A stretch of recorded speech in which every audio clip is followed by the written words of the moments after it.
It has always seemed to me that when we begin to study the work of a human being, we become interested in the human being behind the work. Perhaps this should not be true. Perhaps we should accept things simply on their face value. But we are all tied and bound to the human state, and we like to orient our heroes in that state. We are actually perhaps helped more by the humanity in man than we are in the supposed divinity in man.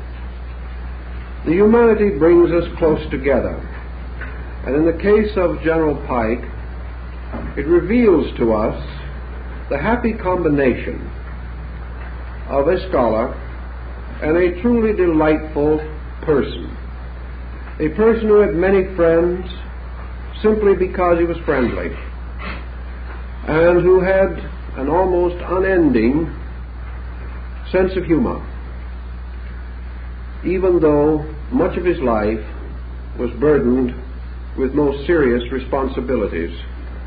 We have tried to have something to say about the General as a person, therefore, each evening, and we're going to select a few points this evening from early articles about him, which perhaps are not generally known and which may not be included in the popular available biographies. After he reached the area of Little Rock, Arkansas, which he came to sometime after 1832, and here became a small village school teacher, teaching in a log cabin schoolhouse, we find that a natural tendency which showed from his early boyhood continued to unfold, and that was his poetic abilities, which were largely recognized and which undoubtedly have contributed to the beauty of the work that he did.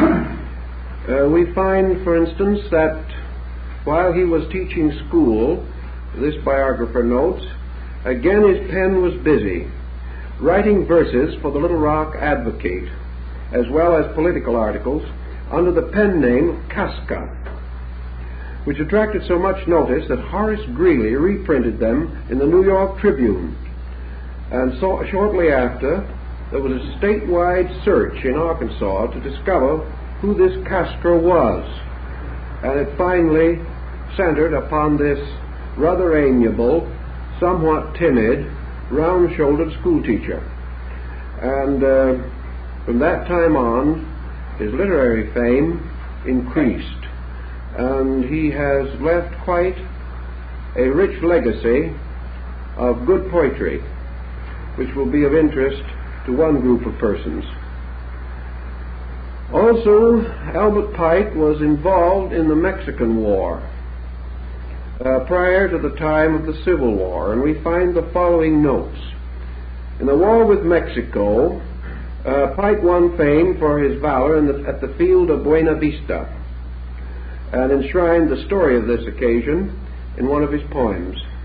After the war, he took up the cause of the Indians, whose life and happiness fascinated him, and who he felt were being robbed of their rights.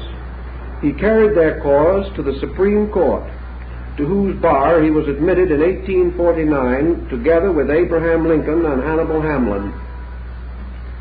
His speech in the case of the Senate Award to the Choctaws is famous, and Webster passed high eulogy upon it.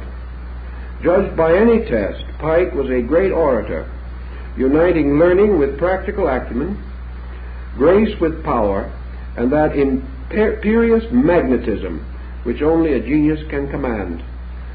Albert Pike was made a master mason in Western Star Lodge No. 1, Little Rock, Arkansas, July 1850. And from that time on, we see the forces at work which caused him gradually to turn practically all of his learning in the direction of Freemasonry. He had brought to it brilliant legal background, a good literary background, and outstanding achievements in poetry and essay, and he also brought to it a tremendous personal capacity for research and study. As a result of his initiation into the order and his gradual increasing interest in it from a philosophical standpoint, we find his following summary of the situation which caused him to devote his entire life, practically from that time on, with the brief interlude of the Civil War, to the advancement of the Masonic research program. He says of Masonry, "It began to shape itself to my individual vision into something imposing and majestic, solemnly mysterious and grand. It seemed to me like the pyramids in their grandeur and loneliness, in whose yet undiscovered chambers may be hidden for the enlightenment of coming generations the sacred books of the Egyptians, so long lost to the world, like the Sphinx half buried in the sands. In its symbolism, which and its spirit of brotherhood are its essence, Freemasonry is more ancient than any of the world's living religions. So I came at last to see that its symbolism is its soul." From this foundation, we can perhaps begin to estimate why he devoted the greater part of his effective, mature life to the effort to restore this symbolism, and why, in order to do so, he had to follow an ancient course, and that is to seek in the most remote corners of the world and in the most difficult branches of learning for the keys to these symbols. And also, as he expresses it, he had to penetrate layer after layer of interpretation, the incrustations of ages, the pollutions of both time and era, in an effort to restore as far as possible the primitive meanings of these ancient figures. And so this evening we are going to devote most of our time to exploring along with him and in his way the essential symbols with which he became concerned. Pike would have been the first to point out that these symbols are not the private property of Masonry. These symbols derive themselves from practically every tradition of the world, yet that there must be beneath all symbolism a substance, a meaning real and valid, would seem to be of interest and importance to us all. For in the search into the field of comparative religion, in which symbolism plays a most vital part, we come constantly upon images and figures difficult to comprehend, confusing, and at the same time utterly fascinating. We also realize that in this pursuit of symbolic lore to its fountainhead, we must begin with some conviction, some concept. And General Pike begins with one very basic fact, namely that the symbol, which has endured from time immemorial, going back to the earliest thinking, to the most basic ideals of the human race, comes the nearest to anything that we have to a universal language. The moment we lock our thoughts in words, we restrict our meanings to those of kindred tongue. The moment we attempt to interpret in the terms of familiar things, we also impose a dogmatism upon meaning. And gradually most symbols have been dogmatized. They have been given a meaning, or perhaps a group of meanings, and these are assumed to exhaust the research in the subject. The moment we place a dogma upon any natural growing concept, we blight it with an early frost.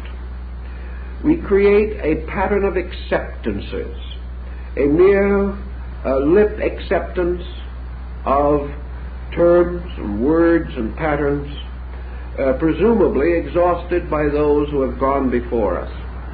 Pike warned of this very definitely. He stated that there may be 1,000 interpretations already known for a certain symbol. But if we are content to accept any or all of them, we shall some way deprive ourselves of the greatest adventure of all, and that is the personal exploration of the idea, the search within ourselves for meaning, and that the language of symbolism invites us all to search for meaning. He next assumes, which I think most of us here would concur with his belief, that not only was symbolism a language, but it was a language about something. It was a language relating to a particular kind of material, a particular level of fact.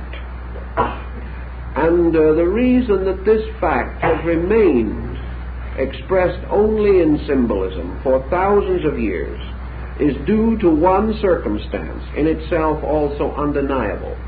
That is, that men have never found a better way of perpetuating these facts than through symbols. Had at any time the full and true meaning of a symbol been so completely, absolutely, and entirely crystallized that it could be presented in an irrefutable literary or philosophical statement, the symbol itself would have vanished. It would have no longer been significant. Men do not search for that which is found, but for that which is not found.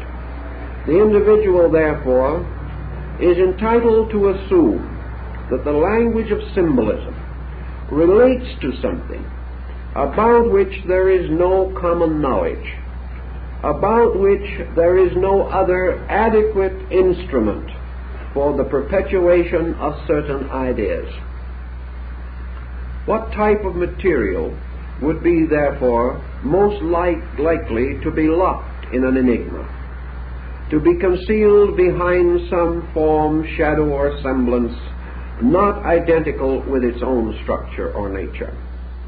The answer would have to be that it is some kind of knowledge pertaining to things not to be literally seen, not to be factually examined, not available in their full and pure substance, but to be known only through the lengthened shadows of themselves, cast upon matter, cast upon mind, and gradually molded into a fantastic imagery. Such knowledge as this would therefore not be the knowledge that has descended to us in philosophy. It would not be the knowledge available to us in the rituals and formulas of accepted theology. It would not be the type of knowledge that could be expounded in mere mathematical formula or revealed to us completely under a scientific hypothesis. It has to be something in its own nature so elusive that it cannot be captured, and can therefore only be known through this shadow cast by itself. The answer again, in Pike's thinking, is obvious. That which is not available to us in knowledge is simple. It is knowledge itself. In other words, we know about many things and the substance of very little.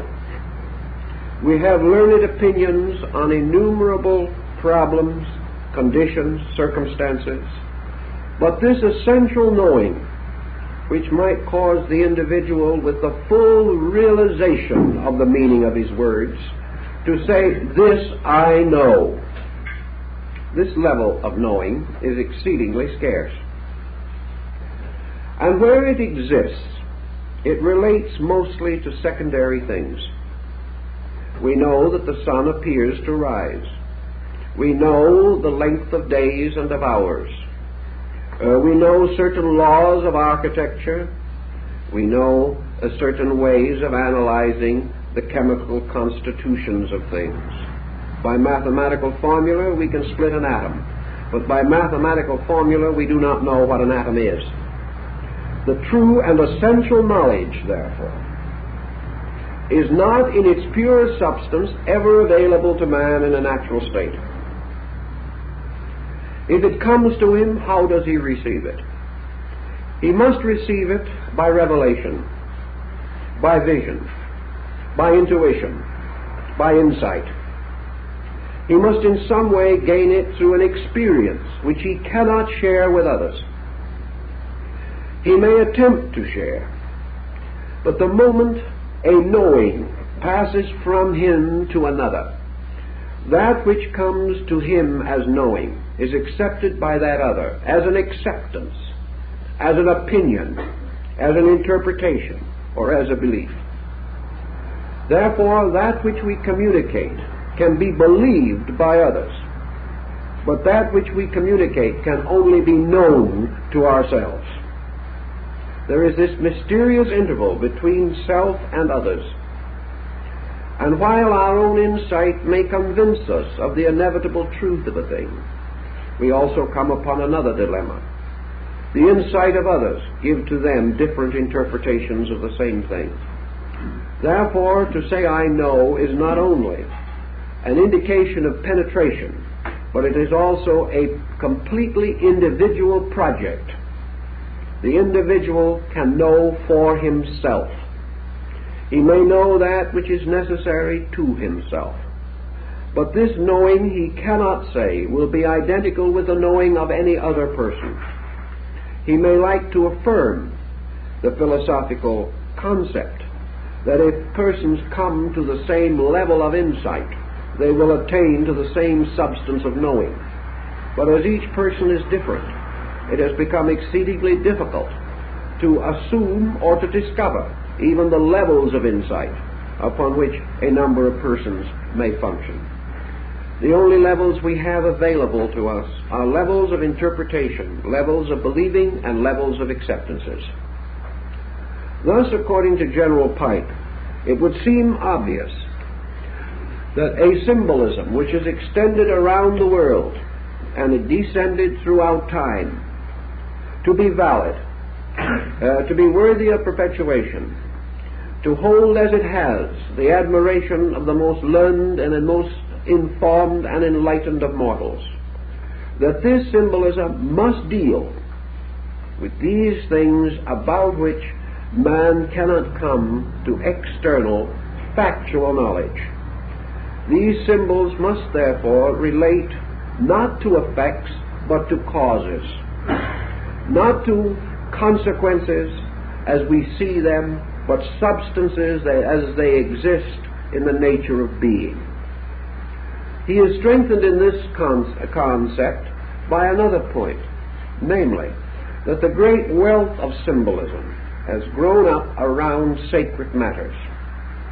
The greater body of symbolism has to do with the attributes of deity, with the substance of human consciousness, with the nature of the human soul, with the substance and material of the human mind, and also, in large measure, with the great circle or cycle of man's psychic experience, leading not only through the years of this life, but postulating the future state of the soul in time to come and beyond the grave. These things, then, relate to certainties which men desire to possess, but which they do not at the present time adequately possess. Thus it is no common knowledge which can be easily rescued and then turned into sermons or into texts, but an uncommon kind of knowledge. That knowledge which has to do with ultimates, with infinites, and with the great universal values which men have sought from the beginning, and about which even now they have come to no common conclusion. If this then be the burden of symbolism, General Pike can justify his own statement that it is to be found in its purest and most wonderful form in the great mystery institutions of the ancient world. These institutions were dedicated to the greatest spiritual values that we know. And the greater this spiritual dedication, The more luxurious was the symbolism employed, the more fantastic the imagery, the more complicated the keys to its unlocking. And wherever we went, or wherever we go in the search of the ruins of ancient wisdom, we behold the sanctuary ornamented with devices difficult to interpret, of unknown origin, and dealing with the most abstract convictions of man. Now, symbolism then breaks down into a series of patterns, and our beginnings of symbolism undoubtedly go back to the dawn of our experience. And for a moment let us pause and consider some of the most aboriginal pictoglyphs that we have been able to discover in the search for our knowledge of primordial man. On rocks, upon the face of great boulders and ancient cliffs, rising in desert and wilderness, we find strange devices, mostly simple, geometrical, basic forms. These devices are sometimes referred to as picture writing. There are many examples of picture writing right here in the state of California. We find many rocks covered with strange forms and figures. Why were they put there? Who put them there? How shall we decipher them? They were put there by crude instruments, perhaps the chiseling of a stone with a harder stone, perhaps in some cases with the use of early tempered copper, or as the Egyptians, various files and chisels and other instruments of soft metal, their teeth set in jade or in emerald in order to give them a cutting edge. These ancient symbols were put for one reason primarily. They were to perpetuate something. It was that the man who put them there, or the tribe who fashioned this strange picture writing, wished to leave a record of something. Perhaps his basic impulse was completely egocentric, although undoubtedly he had no awareness of it, never having been under psychoanalysis. But in any event, perhaps what he was searching for was one of the most basic needs that man experiences. He was searching, rather pathetically, childishly, desperately, for immortality. He was searching for that mysterious quality of not being forgotten. He wanted to live. He wanted to live in one of two ways that he knew that man could live. He believed, probably from example and sorry incident around him, that this physical part of his own nature was fragile and would not long endure.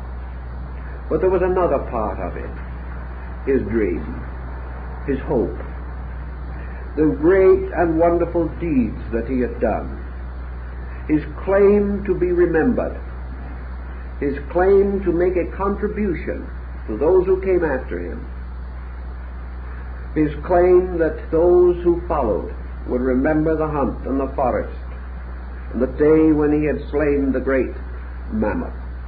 These things he wanted to have live because they were his hero self. And today, even in this 20th century, there are well-educated, scientifically trained human beings who have had exposure to 3,000 or 4,000 years of culture, who will say today that no man has any immortality except to be remembered through his works. This is not an uncommon attitude among those who feel that they are emancipated from all the superstitions of the past. But this primitive man wanted to be remembered. He therefore used devices. And where did he find his symbols? He found his symbols in the beginning of language, nature. He found his first speech in the sounds of nature. He found his first designs and artistry in the simple, crude representation of things around him, things to which he gave a new kind of meaning. And in most cases, this meaning was a motion from a concrete to an abstract point of view. For example, perhaps he regarded the great cave bear as a very strong and brave animal. Now, this brought with it a gradual development of an idea, an association mechanism. And in time, the glyph of the cave bear was no longer a representation of this animal, merely to perpetuate the animal. It became the symbol of the attributes that the primitive mind associated with the animal. Therefore, this bear became the emblem of strength, or of courage, or of endurance, or whatever attribute the human being found most acceptable in the study of the animal. Thus, by degrees, men developed totems in which they took the names of these creatures as symbols of their powers. We find this still among American Indian tribes and among many other primitive people. And in all through the Central American complex of civilizations, we find that the totem, or the symbol of the person, is placed above his head in the glyphs. And this is the key to his name and to the virtues which he represents, or to the dedication of his own life, to the exemplification of certain qualities. Thus we see the bear becoming the symbol of bravery. We see the sun losing its actual astronomical meaning to become one of several things. First, light. Second, time. The sun became a symbol of time because it gradually came to be called the figure of day, or days. And primitive man began his counting of days by the number of risings and settings of the sun. For a longer period he chose the moon, and therefore he began to have a kind of simple calendar. Things that were 3 days back were 3 suns back. Things that were 3 months back were 3 moons back. And beyond a comparatively small number of suns and moons, his chronology became rather corrupt. He had no, in early times, he had no concept of longer periods. This came later. But the sun then became the symbol of light. It became the symbol of days. It became an emblem representing insight.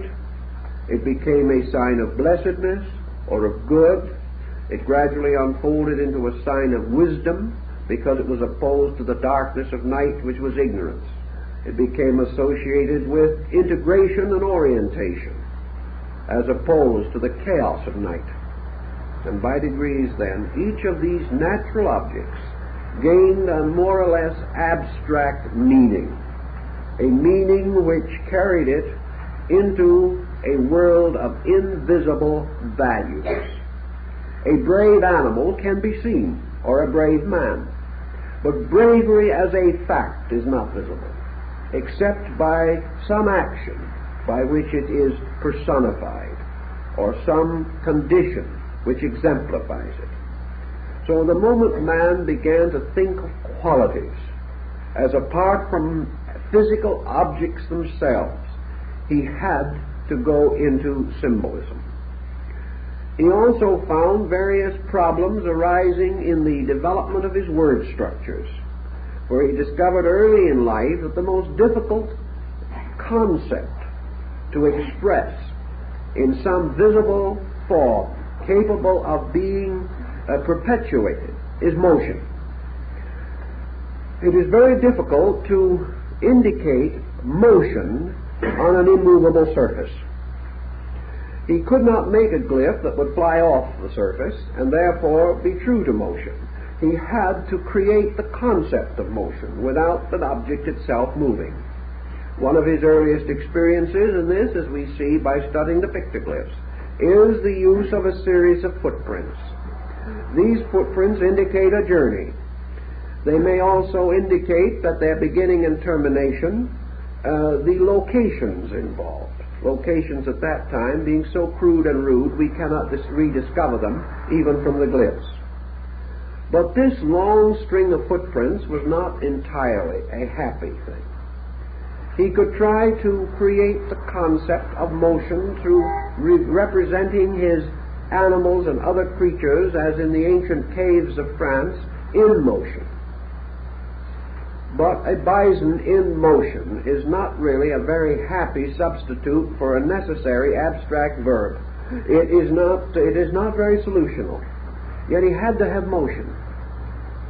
Maya solved it by putting a wing on a noun and making a verb out of it. The moment he added a wing, it symbolized motion. Very ingenious and requiring a great deal of thought to develop. But he did find the need constantly for creating forms for the expression of values not visible as objects. So out of this early struggle came the rise of pictoglyphic and hieroglyphic forms. The hieroglyph was an organized pictoglyph, and probably the greatest development in this situation is found in the languages of Egypt and of China. In both cases we have an inconceivable array of such picture forms.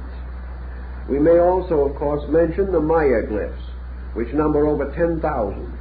But unfortunately, they are not as easy to use as some of the others because we simply have not yet been able to decode them.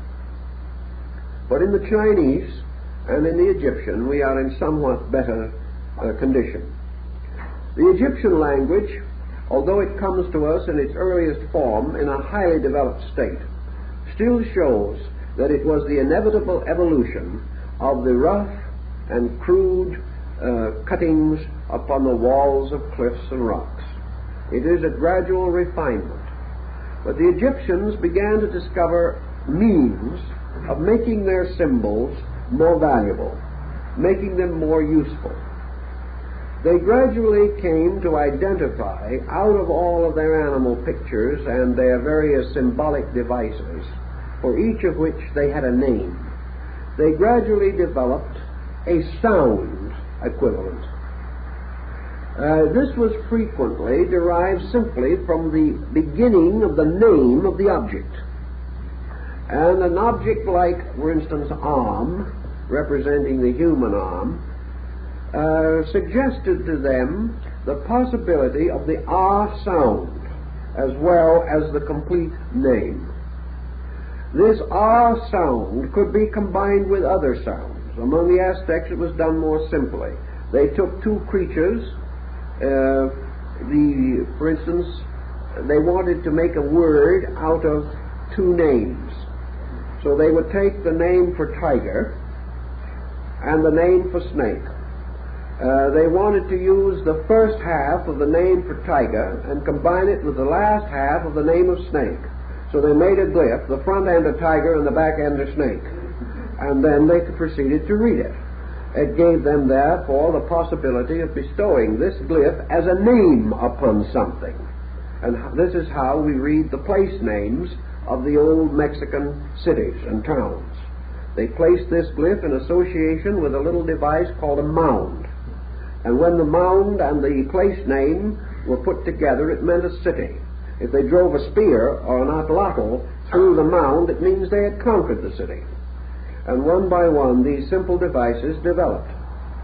So the Egyptian language passed into a new form, in which it consisted of both ideas and of sounds.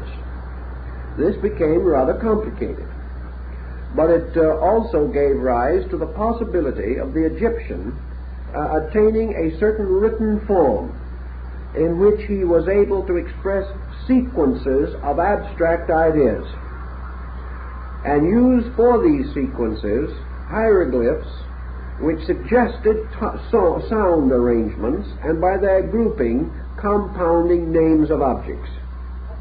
When they wished a word or a section of glyph to represent primarily a sound or an order of sounds, as in the case of a proper name, they placed a cartouche around it.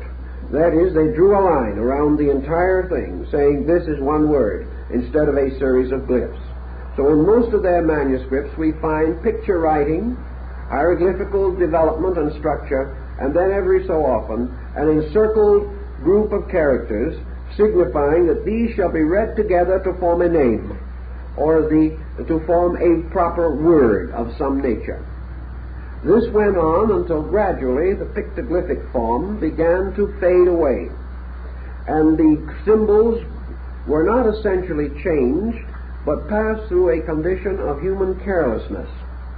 This human carelessness caused finally these glyphs to be drawn so poorly that as glyphs they were comparatively undecipherable.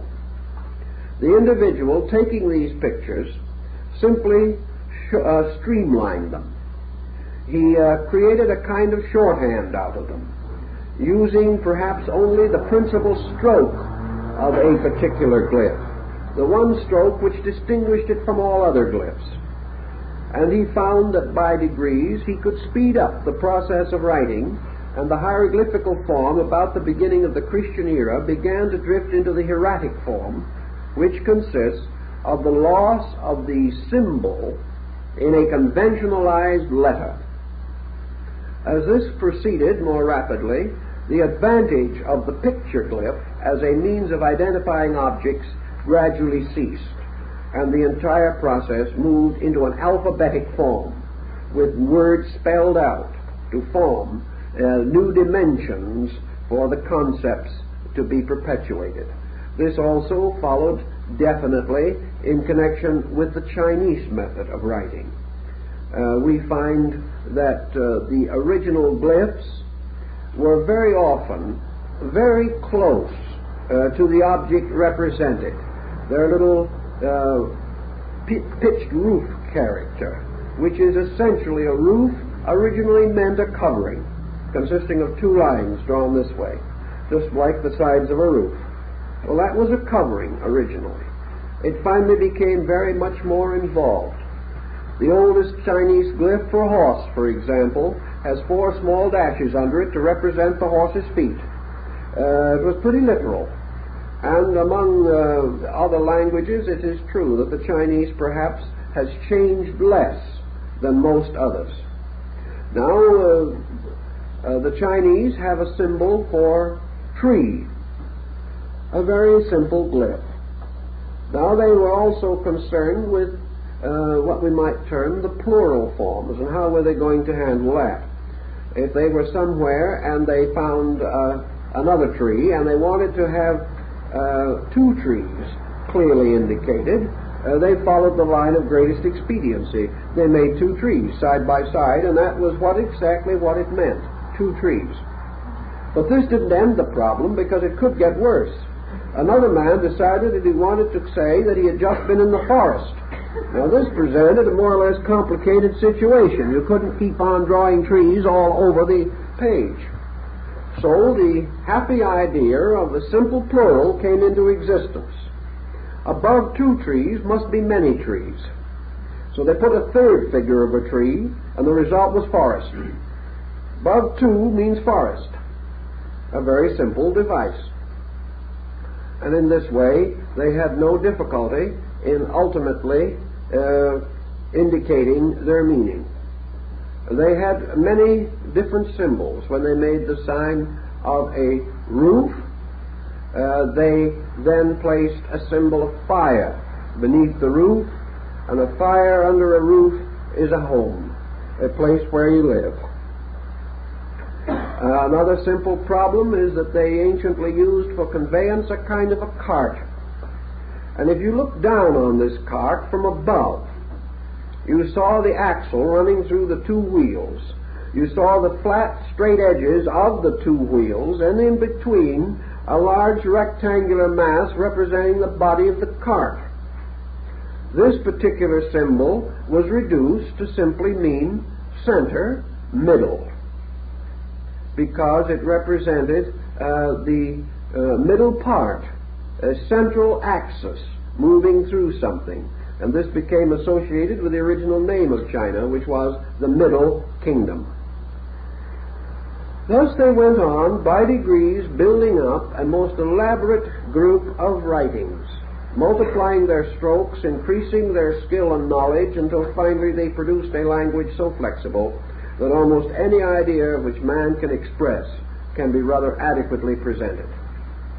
These things all rose from natural symbolic instinct.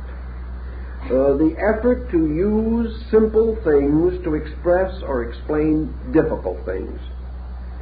The effort to convey a total picture of a meaning, and at the same time lock it only in a very few strokes or letters.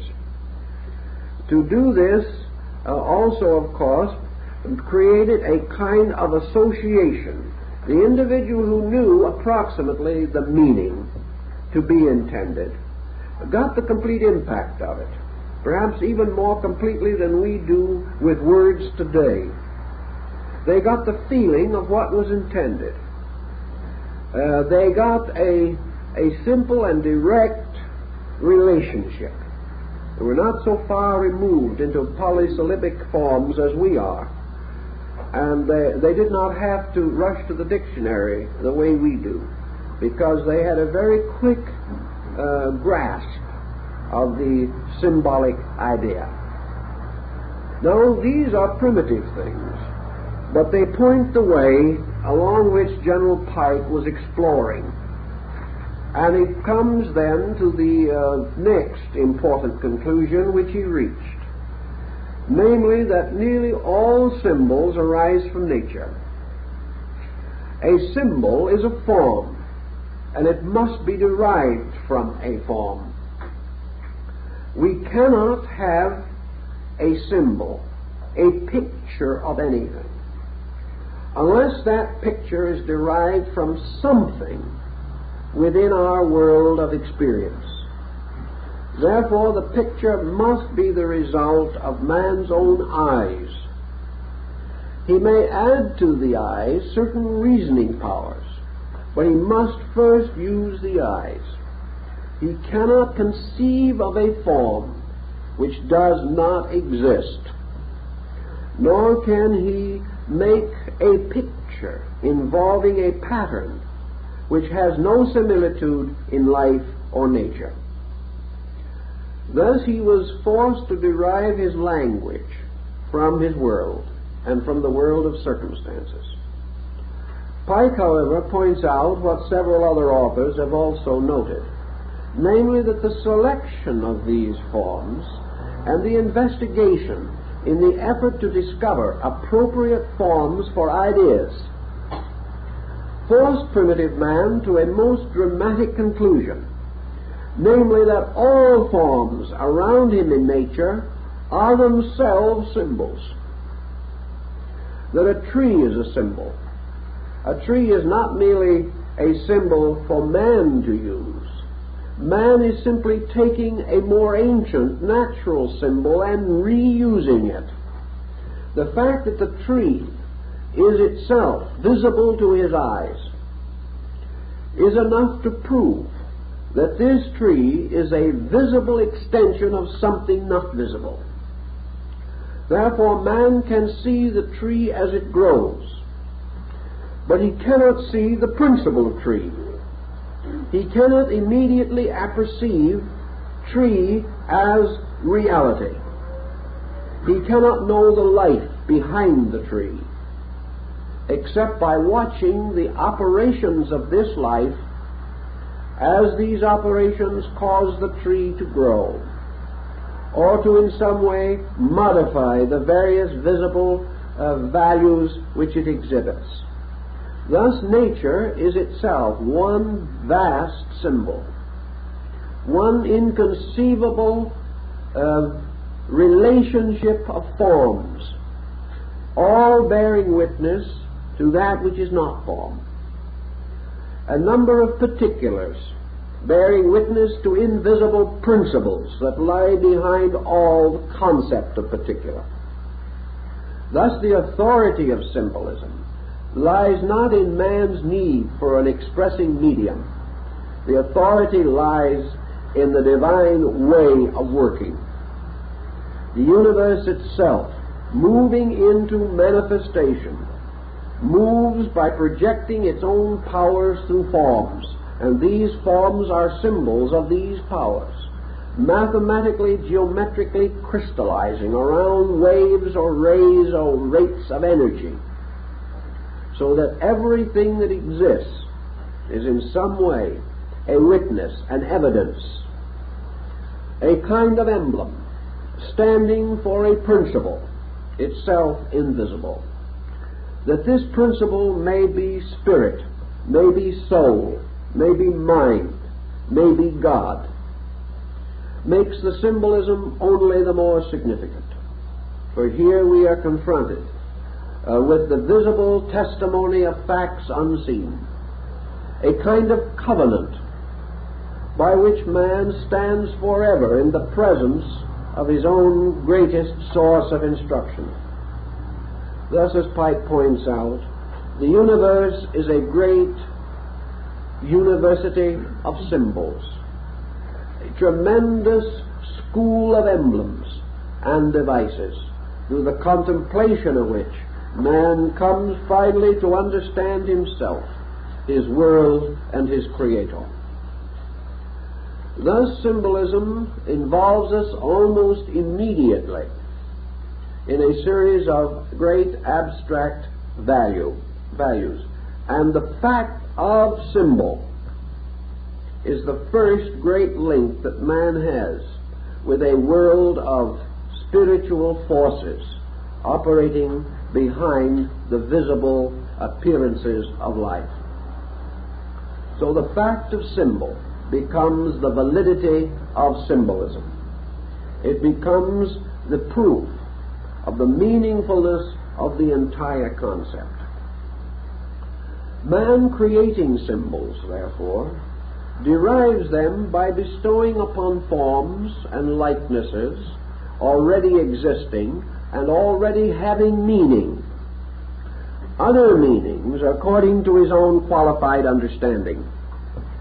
Therefore he takes emblems having an absolute meaning, and he gives them a new relative meaning in order that he may use them for the extension of his own awareness in some direction or under some condition. If, therefore, the Chinese makes a glyph for the home, consisting of the combination of roof, fire, and the woman symbol, he is therefore expressing a basic concept. These devices are not home, nor are we to assume that he is merely attempting to establish the concept of a house. He is working for something else. He is working for the moral and emotional overtone of home. He is looking for its spiritual value, its ethical implication, and thus he captures in these basic forms ideas which are in harmony with his own insight. Yet each of these forms may have another meaning, a meaning especially in themselves. And this is true where the selection particularly involves natural working or natural objects rather than the artificial productions of man, as in the case of house, which is something man himself has built and therefore has a meaning peculiar to man. But when he draws upon the earth and the sky and the flower and the rock, he is drawing upon things which he did not himself create, and therefore which have meaning apart from him, even though he wishes to give them a meaning of his own. In this way, symbolism has gradually associated itself with an infinite diversity of interpretive factors. And these interpretations, extending on through time, have been refined and revised with the changing of human beliefs. The ancient meanings have been restored and lost again, and finally new meanings have been imposed upon ancient substances which no longer seem relevant. Man, however, hit upon one other happy device in the development of symbolism. He knew that he was concerned to a measure with the restricting circumstance of literalism. There was always the deadly danger which man faced, namely that in the field of learning, if he drew a picture of a tree, the student would be satisfied to say this is a tree and feel that he had solved it all. If, therefore, he surrounded the man primarily with only natural symbols, the human being would be almost in the same condition he would be without any symbols, because there are enough natural symbols forever around him. He sees the alternations of day and night, he beholds growth, he beholds all the strange and wonderful workings of natural law. These are his heritage. Therefore, to merely reproduce them for his intellectual advancement would scarcely attain its end. He would only be using a crude substitute for a nobler original. But man discovered, perhaps through his sleep consciousness, through dreams and other things, that he could introduce an element of fantasy into the representation of these forms. He could create a class of forms called composita. He could make a thing unworldly by putting together natural emblems and symbols in an unnatural relationship. He found, for example, that as long as he drew pictures of men to represent his gods, the tendency of the people was to come to the conclusion that the gods were men. It read downward instead of upward. Instead of conveying the impression really that man is a god, the reverse became the common acceptance. But when, as in the case of the Egyptians, the human head was taken off and the radiant globe-clutching scarabasaka was placed on the shoulders of the human body, so that it became a human body with a beetle's head, the inevitable result had to be that the mind could no longer search in its experience for a living example of this. They just couldn't do it. Or when they placed the symbol of the head of the Apis, the bull, upon the shoulders of the god Osiris, this Horipus, or this deity, could not be found among men. It represented a departure. Here we had now a fantasy. We had an unworldliness bestowed by distortion, or by the creation of an unnatural combination, leading to the recognition that the symbol had to do with something not of the common experience of man, but dealing with something else, something that could not be so easily interpreted and would have to be examined and explored upon a mental level or upon some plane of insight superior to that of ordinary mortals. Another simple way of doing the same thing was to disproportion the sizes of things. A very common practice, for example, in East Indian art.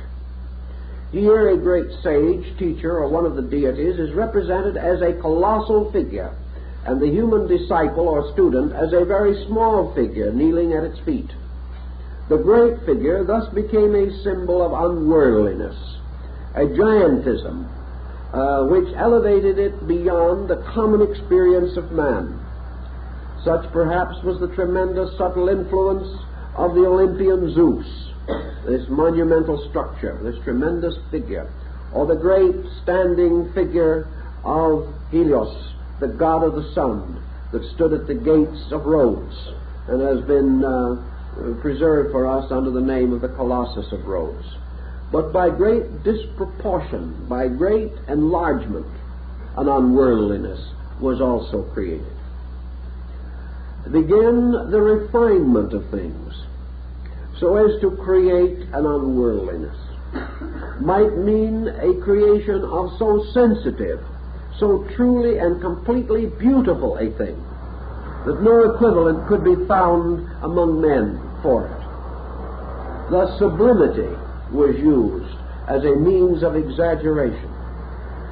As Leonardo and Michelangelo realized and exhibited later, also the dynamic of the so-called heroic proportion, or by the voluntary and intentional distortion of the anatomy or structure of the human figure, this figure became symbolic of something not human, something either superhuman or subhuman, something beyond our immediate ken of comprehension.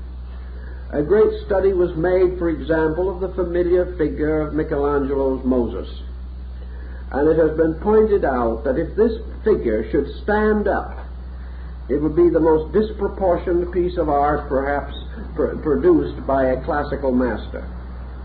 The parts of the body are not in proportion to each other, but the compound effect is one of great majesty, of great force, and of a measure of patriarchal unworldliness, an escape from the literal, an escape from the obvious, into the expression of overtone through one kind of artistic subterfuge or another. Thus the symbol, in its simple language, began to take on many different aspects.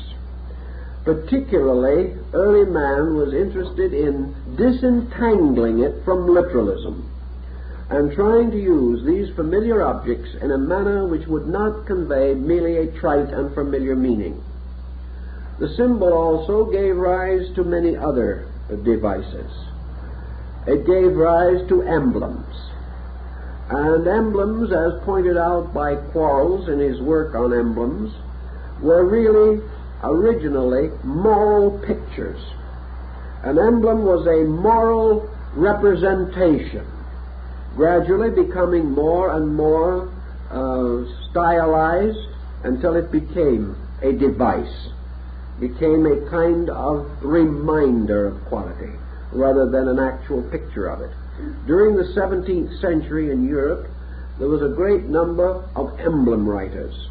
These writers moralized upon practically every symbol, device, work of art, statue, jewel, fabrication of antiquity that we know. Every one of these had to be interpreted to have some bearing upon the moral need of man. The purpose was to produce the good man, or to remind the individual of moral virtues by simple pictures. These books, of course, were largely worn out by children because young people received most of their early schooling from these old emblem books. Another type, of course, that also came into prominence was the gradual development of the word emblem. In other words, symbolism was not absolutely restricted to a representation of an object. It could be associated verbally with the description. Groups of emblems have been closely associated with sects and creeds that have made use of the emblem in one way or another in their teachings. And this part of the teaching has become so familiar that the picture is used to substitute for the reference to the factor involved. Religious emblems that we remember immediately, of course, bring to mind the Christian cross, which is associated with the most dramatic episode in the life of the founder of the faith. We find that in India, in Buddhism, for example, the chakra, or wheel with 8 spokes, the Noble Eightfold Path and the wheel of the law, has become practically a universal symbol for Buddhism as a religious philosophy. It has gained the same general acceptance that the cross has in Christianity. Perhaps equally important in the Judaistic system is the sacred name, formed of flaming letters, which has also a great sacredness. Perhaps the outstanding religious emblem of the Jewish people is made up of the 2 tablets of the law, bearing letters or characters signifying the commandments. In Islam, the great symbol is the crescent of the planet Venus, which has to do very much with the development of their faith. And this has been universally accepted among Muslim states. Among Hindus, the most common symbol is the Amkara, or an elaborate device formed of the letters of the sacred name. These devices we generally recognize today as the trademarks of religions and faiths. In China, Taoism, of course, is represented by the yin-yang symbol, or the two hemispheres interlocking, the light and dark hemispheres of a circle. All these emblems have therefore gradually come to be identified with great systems of thought, and they become immediately able to stimulate in us a basic grand picture of a doctrine, of an idea, or of a way of life. These are the more simple explanations, however, and we must still penetrate into that field of research in which Pike was most concerned. He came to the conclusion that there was an essential and valid language of symbols, an alphabet of them, that while in various nations they were somewhat modified, still there was a great body of symbolism, essentially sacred and essentially dedicated to the perpetuation of knowledge without revelation by word. Therefore, the communication of certain secrets from age to age, from time to time, was accomplished by means of symbols, even as the ancient craftsmen in the days of the cathedral builders of Europe each marked his stone with his master's mark, a mark peculiar to himself, and being the same permanent record that primary man or ancient man carved so crudely upon some boulder. This record of the master's marks also extended throughout the world, for the same marks that are found on the cathedrals of Europe are also found on the Taj Mahal, on the Qutb Minar at Delhi, and upon the great monuments of the Hindu and Muslim world. Therefore, this practice of marking goes on throughout the world. And these marks that were on the cathedral stones of Europe are almost identical with the caste marks worn on the forehead of various Hindu sects, the members of the sects. Thus, this language of basic idea has spread to become perhaps the world's most simple means of the perpetuation and communication of secret knowledge, of knowledge hidden in cipher, in code, that these symbols form an elaborate cryptogram. The only difference being that instead of finding one simple easy key which unlocks it, the keys were lost in the debris of the ancient world. And Pike said that it was his opinion that these older keys would not be found again, that these keys had disappeared with the invaluable guidance given by the ancient teachers who had themselves vanished from among us, and that the great heritage of symbols still stands before us as the unlocked treasure house of knowledge, and that until we ourselves set to work to follow the words of Omar, the tent maker, to file from our own base metals the key that will unlock the door, that these symbols must remain comparatively unintelligible to us. Assuming that there may be a certain validity in this, and I think there is a very great validity, what are we going to do when it comes to our turn to attempt to penetrate these symbols? We have, first of all, to answer a simple question perhaps, and that is, just what is the vitality and life within a symbol? Is a symbol a living thing? Is it a dead thing? What is this symbol? It is some kind of a formula. It is power locked in a picture. perhaps a very crude picture, and perhaps with only a very few lines. But still it is a power locked in a picture. And why do we say that it is a power? Because we say that in some way it is a truth, and that a truth is always a power. For a truth is the power which enables man to achieve his great victory over ignorance in some particular, in some way, or upon some level of function or understanding. Thus a symbol has, we shall say, an essential meaning, that it has its root in some law. It must, because it is derived from nature, and everything in nature is meaningful. It also has, as I said, an accumulated series of meanings. And the individual confronted with a symbol is at first placed at a serious disadvantage.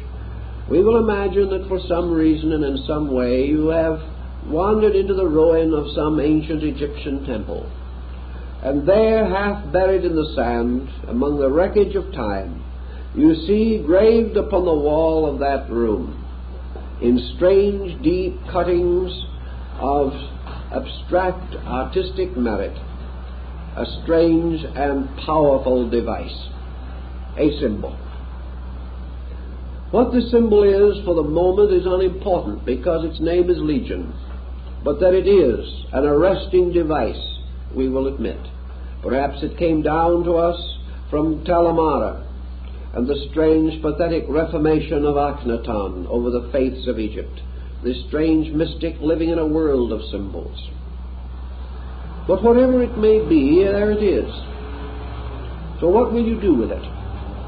Well, if you're inquisitive, the first thought you probably will have is to look in the guidebook quickly and see whether somebody of note and importance hasn't seen this before and has a nice pat explanation that will require no further mentation on your part. So perhaps if you are more fortunate than most tourists, you will find it in the guidebook. The general experience is, however, that you will find everything else. That particular emblem some way escaped attention. But assuming that you do find it, you will then find what Maspero thought it meant. You will find what Petrie thought it meant. You will find a learned opinion by Piazza Smythe, the old Astronomer Royal of Scotland, who was in those parts. Perhaps you will find a very erudite description by Lepsius, or you can find a little more in Wilkinson's Manners and Customs of the Ancient Egyptians, or in one of the admirable handbooks of Sir A.E. Wallace Budge. You will get some kind of an interpretation, probably, if you look far enough. But what will you get? You will get the same type of interpretation that was based upon the learning or scholarship of that school of Egyptologists that has risen since Champollion and which has dominated the field ever since. They will tell you all they know, but what they know will be based largely upon Egypt. Well, Egypt, in the days when that symbol was cut, also had a great deal of knowledge about its own time. Probably it knew more about its day than we will ever know. Had this symbol then simply been a trite representation of something already known, it probably would not have been placed there. The Egyptian only put it there in the first place because it represented something that he could not reveal in any other way. Something that meant something inside of him, not just merely the perpetuation of ornate devices which were everyday knowledge to himself, even though they may be extremely mysterious to us. So a great symbol was a great symbol in Egypt at the time it was placed on the temple wall, just as much as it is a great symbol today. And it is quite possible that thousands of Egyptians went by that symbol during the great period of the dynasties, and they did not know what it meant. Or it may be that it was anciently the wall of a sanctuary, where an initiated priest in his mysterious robes of blue and gold and wearing the great gilded triangular apron of his sect brought the neophyte, and there attempted to unfold for him some strange and recondite meaning for this emblem. But one thing is sure, The emblem is not going to be easily unlocked. It's going to fight to hold its secret, just as much as you may fight to take that secret from it. As Pike said in his little article I read to you, each of these symbols is a kind of sphinx, and each one who comes into the presence of it and tries to solve its riddle is also a kind of Oedipus. And this Oedipus must either solve the riddle or perish at by the cruelty or the strange device which he has been unable to fathom. So we come into the presence of the symbol, and we realize that it represents design, that perhaps, like the famous old Etruscan frying pan, it was a masterpiece in higher mathematics, and that only by a mathematical code can we decipher it. But then when we have deciphered it, we lift a veil only to find other veils behind. How then shall we approach the symbol? Shall we approach it only with the hope that, or perhaps even the fear, that we shall discover that the Egyptian knew as much as we do? Will we approach it in the possibility that it may contain some interesting and novel formula that we can dramatize or fictionalize in our way of life?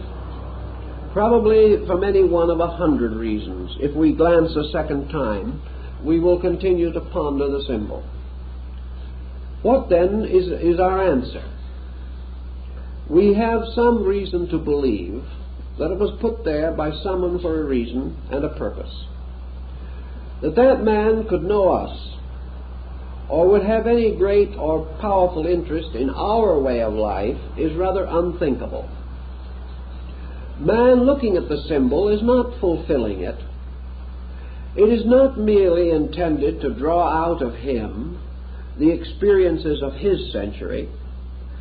It is interesting to see, however, to what degree this symbol becomes a drawing power, and may also draw out of the individual levels of knowledge that he did not know he possessed, because he had never before been subjected to a riddle.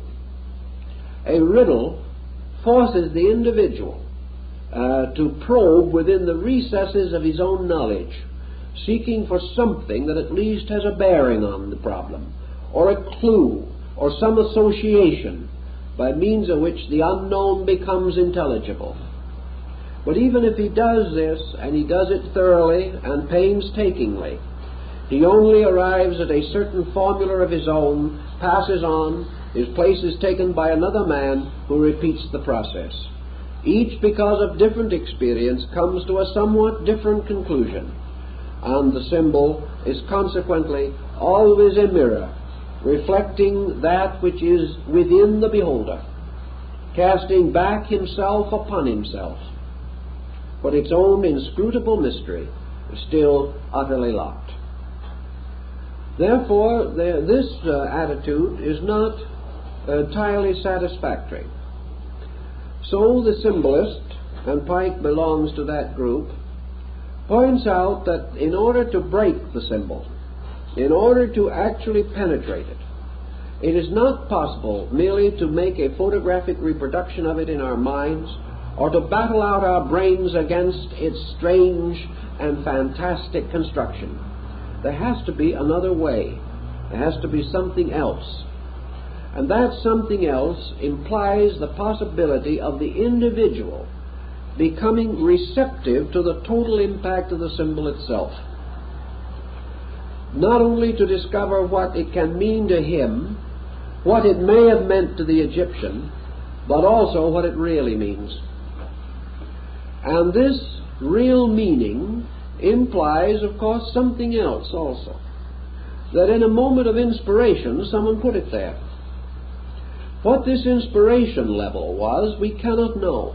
But if the symbol has survived as a great and magnificent arresting thing, that level of inspiration must be explored.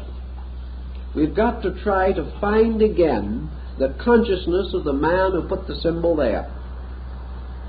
This does not mean that if we do, we shall finally solve it. But it does mean that we shall come a little nearer to solution. We shall have a better grasp than merely imposing our own nature upon the symbol. Great symbols are nearly always strangely orderly, wonderfully mathematical, and while their essential principles may be obscured by flourishes and artistic devices, each one is based upon a grand concept. It is a cross or a circle or a triangle or a square. It has some tremendous basic mathematical strength, or perhaps numerical arrangement by which it has a strange and deep meaning. There is a pattern there. There is always an orderly progression of things. Thus the symbol invites us to contemplation. It invites us not to an aggressive effort to conquer it. It invites us to meet it in a more or less receptive manner, opening ourselves to it, persuading it to come forth rather than demanding it to come forth. It also must free us in some way from our own eternal resolution to read into that symbol our own meanings, or the meanings of our times, or the ethics of our times, or the morality of our times. What we must try to find out is what it meant. And as it probably arose from this great system of world mysteries, the great educational body of the past, this symbol may well be part of the great textbook of essential learning, a strange essay, a wonderful composition, placed there with masterly skill, not only to confuse the ages, but in some strange way to bind the truth seeker of the present to the truth discoverer of the past. Thus the problem of the impact of the symbol, the effort to decode it, may lead us in many directions. As Pike points out, one of the first things that a good symbol does for us is to show us how ignorant we are. And that is an admirable beginning for something. It suddenly reminds us that the common knowledge that we have is not very valuable in an uncommon situation. It further also reminds us, if we think a little more, that the common knowledge that we have has very seldom been sufficient in any situation. That we are dying of our common knowledge, and that unless we do something about it, we shall continue to die. Thus it behooves us to explore the symbol. And the moment we start on it, we are dedicated to the great course, the study of primordial man and his search for light. We must, to a certain degree, have the same experience which Pike himself had. Drawn into Masonry by the rather natural circumstances of the time, he became aware that he stood in a great palace of symbols. Gradually it dawned upon him that these symbols were the soul of something, that this organization which he had joined was not merely a body of persons tied together by dues. It was a symbol of something. It was something that tied into a challenge that could only be solved in one way, and that was by the attainment of universal enlightenment. That symbol would always be there, pointing a strange, abstract, accusing finger at the individual, solemnly pronouncing his ignorance, until that symbol itself was completely and entirely unfolded. And to search through these symbols is a very valuable experience for persons in practically every walk of life, because this temple, with its numerous and wonderful tracings, is only a miniature of the great temple of the heavens, the temple of earth, the temple of the world, upon the surfaces of which are innumerable wonderful patterns, designs, and figures. Men must read these figures and live, or remain ignorant of them and die. Life is just that simple. Either man must solve the riddle of nature, the riddle of the great Sphinx that sits forever on the threshold of the unknown. Man must solve the riddle of himself or die. He must solve the riddle of universal law, achieving an obedience which will enable him to live, or else he will die. He must either find the great principles which underlie all forms and appearances and cling to those principles, or he will not find them and he will perish for need of them. So our great search for these symbolic insights forces us to begin the long and perhaps arduous path that leads man from the appearances of things to the essences of things, from religion as a formal structure to religion as a divine revelation, from philosophy as a confusing path of intellectualism to philosophy as an outpouring of universal wisdom from the divine nature. These paths must be followed in the search for truths. And in the following of these paths, one by one, the superstitions and fallacies of man fall away. We discover truly that we cannot go far in the world of serious scholarship without feeling ourselves drawn more and more closely to the human need. We cannot search into the great origins of our knowledge without gaining a greater respect for persons of all places and types. The symbolist, seeking to find the answer, no longer lives in a world of believers and unbelievers. He no longer belongs to a world of those of the true faith and pagans and heathens.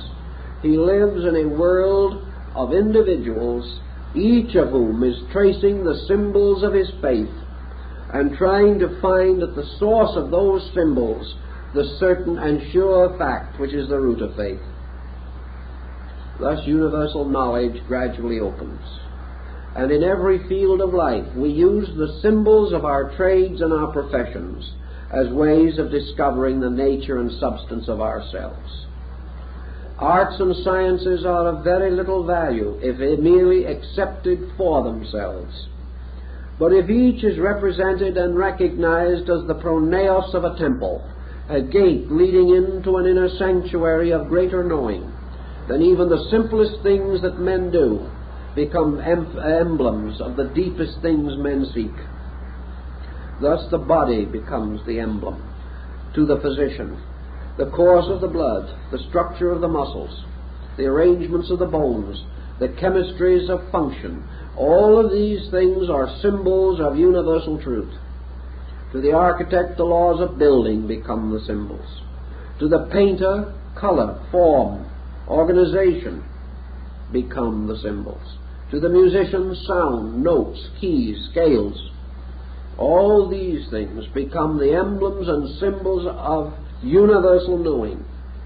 For everything men do is symbolical of the one thing that man is trying to do, and which he goes about so awkwardly and so often with such profanity of spirit. To discover these emblems, to unlock their secrets, then causes man to begin the long journey, the great journey into homelessness, as Buddha called it. This journey that goes on and must leave behind by degrees everything that has been established as a fixation, as a point, as an inevitable. One by one we outgrow our own ultimates. One by one we pass beyond the smug certain boundaries of our own particular worlds to go out into homelessness, to go out into this state which is seeking only truth and which cannot find this final form in any place along the path, but must rest a while with some opinion and doctrine and then pass on into the wilderness again, seeking for that which is beyond words or description. Thus approached, the symbol becomes a tremendous dynamic, a way of leading all human beings into causes and paths of personal growth. The moment, for instance, that we take the sacred literature of the world and we look beneath the surface of it and we accept scriptures, writings of this nature, as great works of symbolism rather than as historical works, we leave the smug the fireside of the historical home ground and go into homelessness. We go into wandering. We go into an unknown world in which perhaps there seem to be no guideposts at all. But actually, we cannot help it, for the simple reason that no matter how sincere we may be, we must ultimately find any pattern of beliefs too small to allow for the growth that goes on in ourselves. Now, when we say that we pass on from one level of symbolism to another, Pike points out to us also that these levels do not deny each other. The fact that we have outgrown a symbol or left it like some dead seashell along the shore of life's great ocean does not mean that that meaning we have left behind is untrue. It means, however, that it is incomplete. It means that no matter how fondly we have embraced it and held it, we have not exhausted the symbol. We have come to some pleasant and appropriate acceptance, perhaps an acceptance which we share with 1 million, 10 million, 500 million other human beings who also have accepted this acceptance and built their values around it. But this does not mean that this acceptance is ultimate, nor does it mean that there can be no greater key to the same symbol. Thus, for example, in our modern time, as we pointed out in an earlier course that we gave, in our modern time, we have to depart from one of the most common and literal of all symbols, and that is history as moral instruction.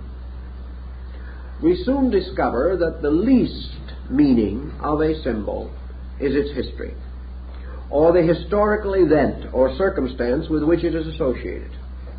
No man can find salvation by reading history alone. He may contemplate upon it and discover salvation, but the mere acceptance of it will not do this. It is only that he can unlock history with the same dynamic key which makes it bear witness to universal realities. Only in this way can he find in history the great spiritual inspiration without which his purpose is in vain. But the literal, the historical, is the deepest and heaviest veil upon a symbol. And from this we must pass immediately, not denying the history, but denying that history will save us, and go on to search and explore the universal meanings behind these devices.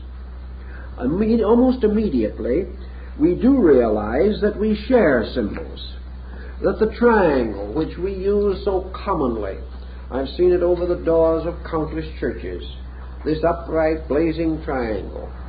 We share it with the Greeks, we share it with the Chinese and the Hindus, we share it with the Muslim and the Persian.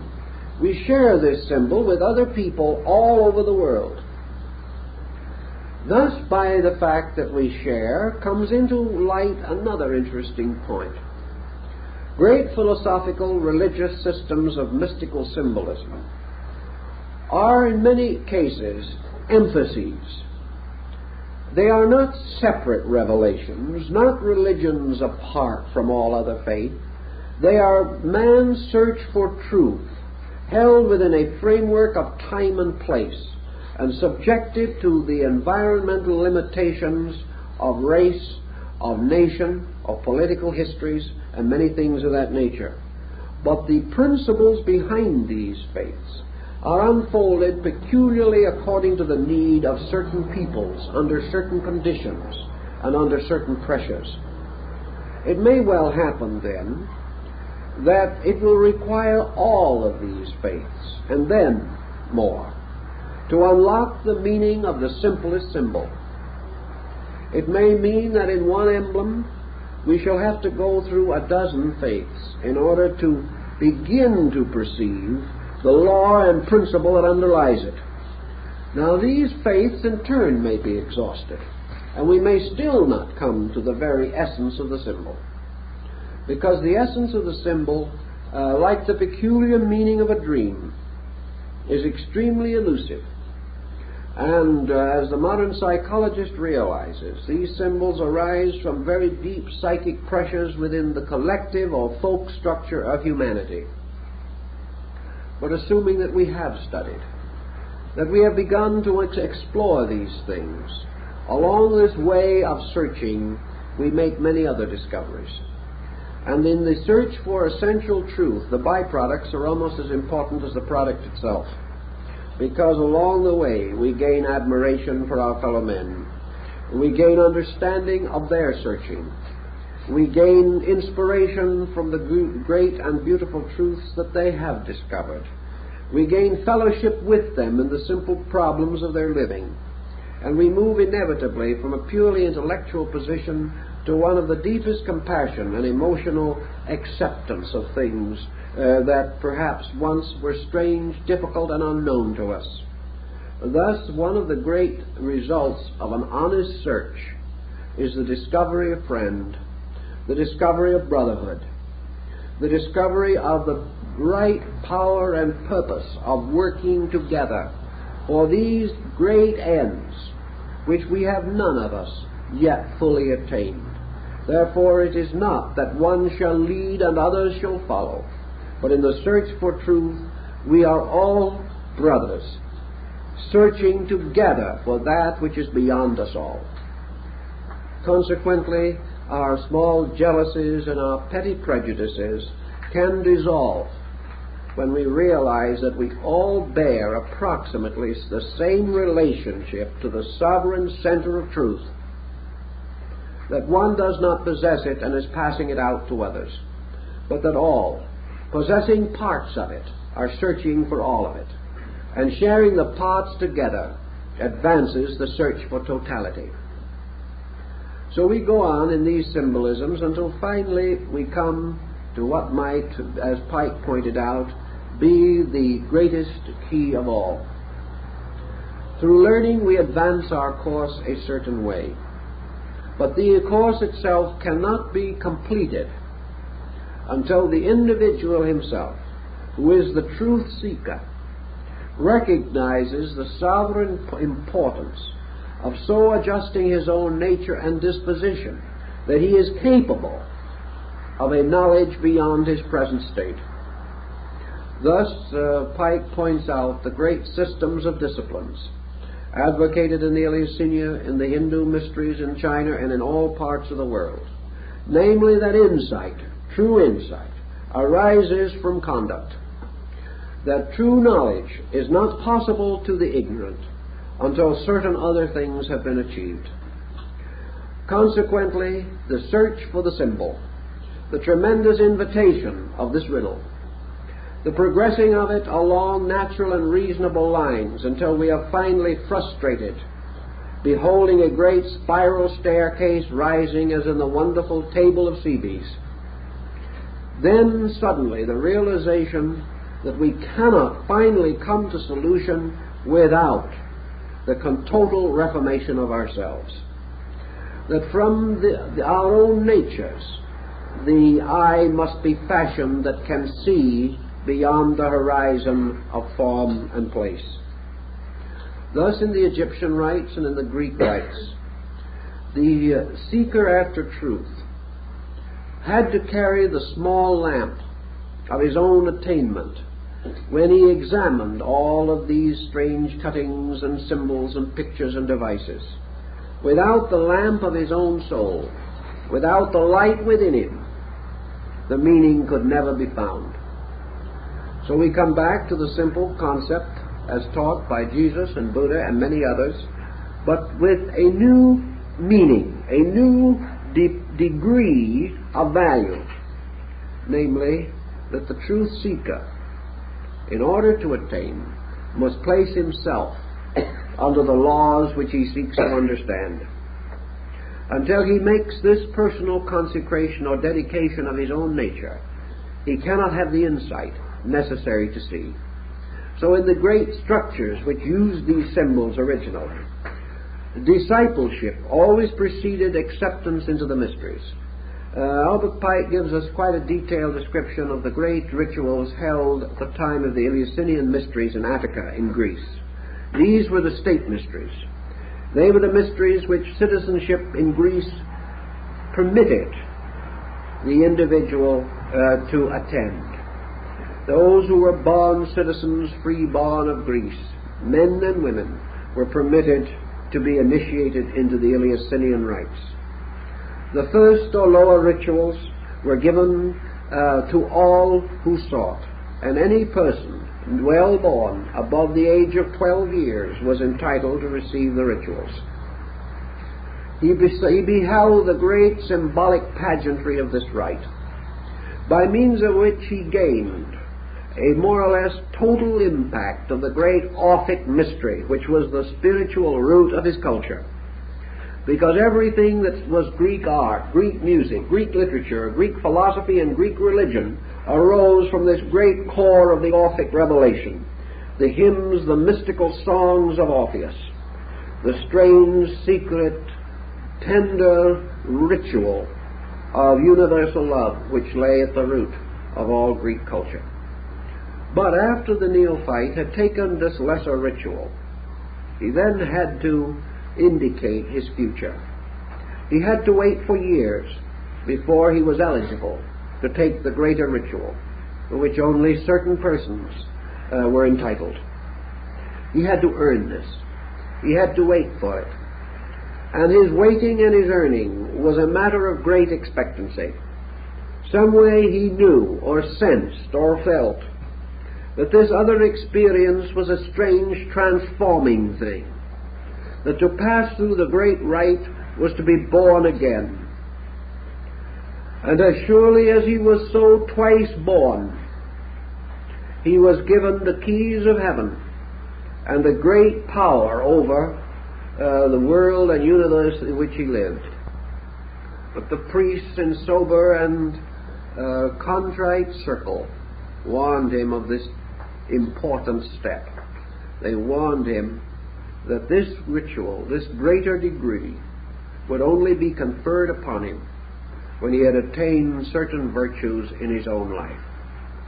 Only when he could honestly prove that he was no longer dominated by the ordinary impulses of human nature, that he was no longer selfish, no longer arrogant, no longer easily moved from the quiet contemplation of values, no longer a vengeful or worrisome mood, no longer envious of the success of others, no longer subject to the tyrannies of life, that gradually he had subsided and subdued these things within himself, that quiet, dedicated to truth alone, willing to sacrifice life and honor upon the altar of reality, then and then only could he enter the sanctuary. Then and then only would he be given the great rites. For strangely enough, as General Pike also points out, the supreme wisdom is reserved for those who no longer need it. In other words, this ritual becomes merely a symbolical thing, because it is by the path leading to the symbol that man gradually discovers its meaning. He gradually subsides these obscuring factors within his own nature, and as he becomes truly still within, and has transformed all base values into the purest alchemical gold of transmutation and regeneration, he beholds the great symbol moving in as it moved in upon St. Hildegard of Bingen, the sky opening, the earth beneath his feet opening, the air filled with symbols, everything moving into life. And by that time, his own cleared insight shows him the kind of world that brings him to his knees in absolute admiration of the ineffable beauty, sublimity, and divinity of even the simplest form of life. And General Pike says there is not the smallest bird that flies in the sky, and he was very fond of birds, that does not clutch forever in its talons the silken thread of universal truth. In other words, it is inseparable from nothing. Nothing can be divided from it. So when the neophyte, having passed his test, having become wise in the wisdom that is not of this world, having gradually subsided and subdued all these false pressures within himself, is at last brought into the presence of the symbol, the mystery of which he sought to penetrate. And coming into the presence of this symbol, he is no longer in the presence of a question at all. He does not say, "Now I know what it means." He does not say, "This line means this, that line means that, and where these two come together means another great and vital point. I am overjoyed. Now I will go home and live with my symbol."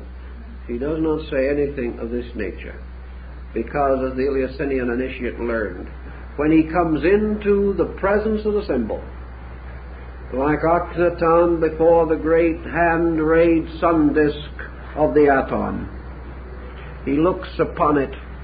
He sees no longer a symbol. He sees no longer a device. He, as the ancient said, he sees merely the blazing form of God.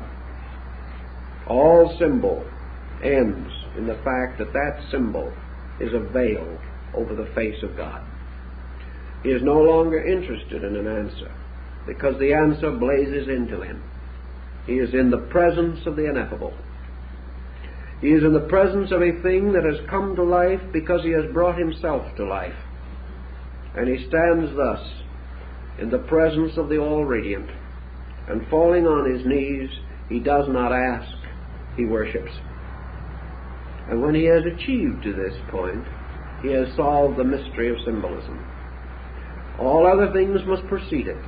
He must remove the veils one by one, that behind all veils of form, of words, of thought, of meaning and idea, behind the last of these veils is the great face of the ineffable.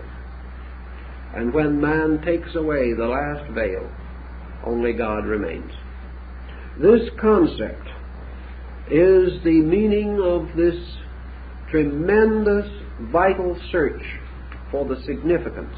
It is the search for the Holy Grail. It is the search of the orders of the quest through the ages of chivalry. It is the end of the mendicant's wandering. It's the end of the Hindu's pilgrimage around the rocky base of Mount Kailasa. It is again this endless search for the Chang Shambhala beyond the sky. It is always the same. It is the search for the substance behind the shadow, and the wise discover in the end that divinity is the only substance behind the shadow, and that to discover this is to be one with it.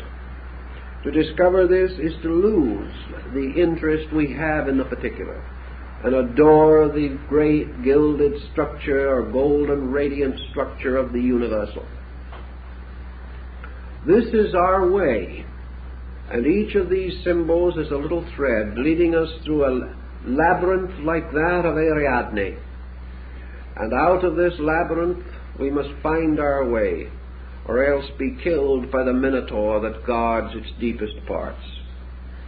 So man, escaping along the thread of symbol, finds it much easier to escape this way than he does through the heavy and clanking chains of dogma. He finds that dogma does not open him, it closes him. He finds that explanations, as commonly given, do not open him, they close him. The only way explanations open him is when he realizes that this is an explanation, but we must continue on for the explanation. We must find the name of the symbol, and when we receive that name, we discover that its name is namelessness. It is a very critical and difficult thing for us to understand. But names disappear in the substances for which they stand, words in the ideas for which they are but symbols. And the world as form, the world as idea, the world as thought, the world as symbol vanishes in the world as God. This was the wisdom of the ancients. This was the old path. And this is the path that General Pike sought to re-engrave upon the hearts and souls of those who followed in his footsteps in the pathway of the degrees of the Scottish Rite of Freemasonry.